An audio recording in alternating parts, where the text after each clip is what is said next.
ಮಾರುಗಳನ್ನ ಕರೆದು ಅಂದ್ರೆ ನನ್ನನ್ನು ನೀನು ಗೆಲ್ಲುವುದಕ್ಕೆ ನನ್ನ ಸಹಾಯಕ್ಕೆ ಅವನು ಬೇಕು.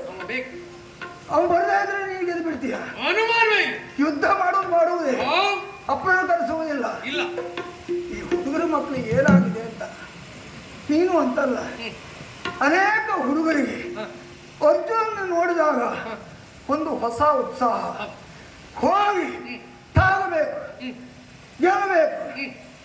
ರೂಢಿಯಲ್ಲಿ ಒಂದು ಮಾತುಂಟು, ಕ್ಷೌರಿಕರನ್ನು ಕಂಡಾಗ ಕರಡಿಗೂ ಇವತ್ತೊಂದು ಕ್ಷೌರ ಮಾಡಿಸ್ಕೊಳ್ಬೋದಿತ್ತೋ ಏನೋ ಕಾಣಿಸ್ತದಂತೆ. ಅರ್ಜುನ ಕಂಡಾಗ ಕೈಲಾಗದೆ ಅಂತ ಹೇಳಿರು ಒಂದು ಹೋರಾಟವನ್ನು ಮಾಡಿಬಿಡುವ ಅಂತ ಅನಿಸ್ತದೆ. ಹಾಗಾಯ್ತು ನಿನ್ನ ಕಥೆ.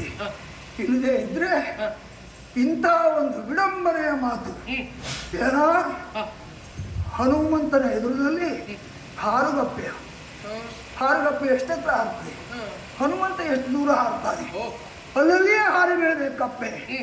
ನನ್ನ ಎದುರಿಗೆ ನೀನು ಹಾರುಗಪ್ಪೆ. ಗರುಡನ ಊರಿನಲ್ಲಿ ನಾಗರ ಪಂಚಮಿ ಮಾಡುವುದಕ್ಕೆ ಮುಂದಾಗಬೇಡ, ಕಷ್ಟ ಆದೀತು.